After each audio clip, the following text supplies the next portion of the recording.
topics covered in this lecture. In this video lecture, you'll learn how to use structured references in Excel table.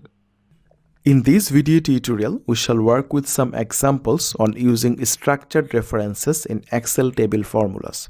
In the last video, we just knew the theory part of structured references, but this feature is one of the most important part of Excel. When you will build your own Excel templates or when you will work with Excel dashboard, you will use this feature randomly. In one word, you cannot just make an Excel template or an Excel dashboard without using this feature. So, to make you an expert on this feature, I am presenting here a good number of examples. In this worksheet, this is the table that we will work with. By default, the table is named as Table 1, but you can change the name of the table easily. You know how to do it. Just select any cell on the table, click on the Design Contextual tab. Under table name, you can change the name of the table. I change the table name as Sales Data. The table has 4 columns and the total row of the table is activated. Before going into the examples, let's remind you some basic concepts again. First of all, you see there are 4 special characters: left bracket, right bracket, hash sign and single quotation mark. If these 4 characters are in the headers of the table, then you have to use escape character. Escape character is the single quotation mark. Just remember this information. The next thing you have to know is there are some item specifiers. The first specifier is the hash sign and all. It picks both data and header. Then the data specifier, hash and data. It picks only the data part of a table column. Then the headers specifier, hash and headers. It picks only the header name of the table column. Then the totals specifier, hash and totals. It picks the values of the total row.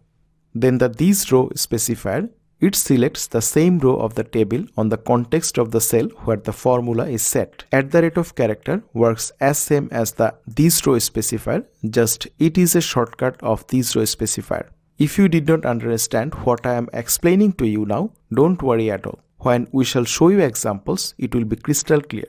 Okay, the next concept is the reference operators. The first operator is colon. You know, it is the range operator. The next operator is comma. It is the union operator. And the last operator is just a space. It is the intersection operator. The last thing that you have to know is, if these characters are in the table header names, then an extra bracket is used to mention them in the table related formulas.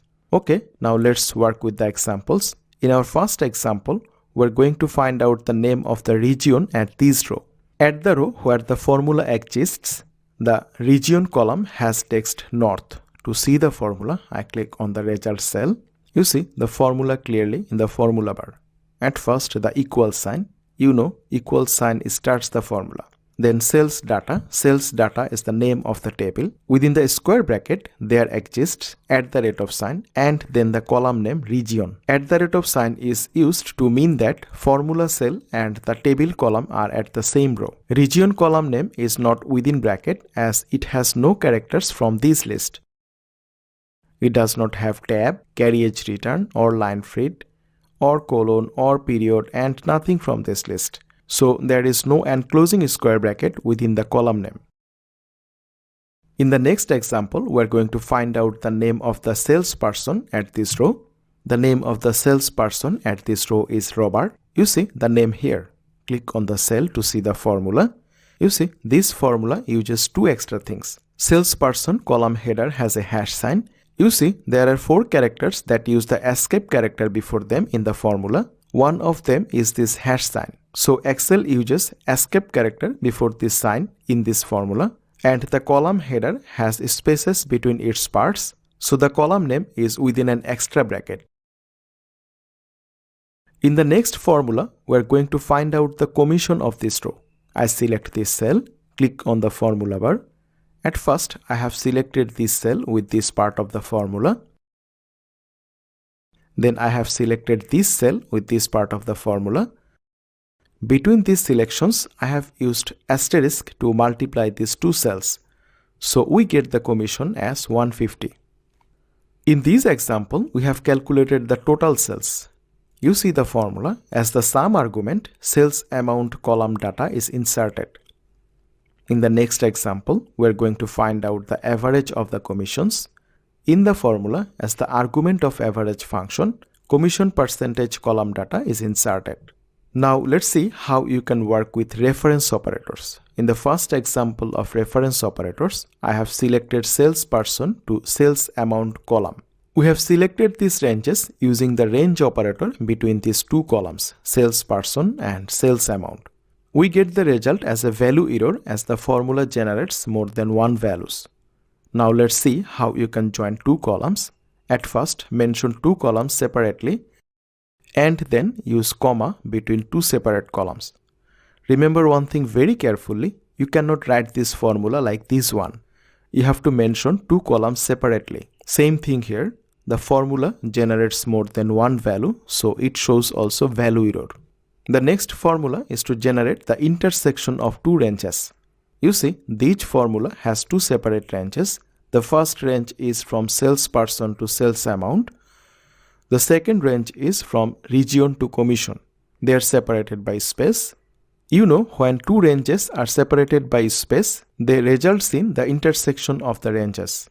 The intersection of these two ranges is region to sales amount zone. You might be confused whether the sales is okay or not. Just to check whether the first value is north, I press Ctrl, Shift and Enter keys in the keyboard. This is the way to insert formula as an array. You see, the value is north, the first value of the range, and the formula has transferred to an array formula. So our formula is okay. You will get two video tutorials on how to work with array formulas in our Excel template creating section, or just search using our video index dashboard. About array formula, you will learn a lot when we shall learn advanced Excel. In the next example, we are going to select all the parts of salesperson column. To do this, I have just used all specifier in the formula. Remember it, you have to use item specifier within a bracket and use comma after the item specifier like this. In the next example, we have selected only the data part of the salesperson column. To do this, we have used the data specifier. You see, only data part of the salesperson column is selected in this way. In the next example, we have selected the total row of the sales amount column. To do this, we have used the totals specifier.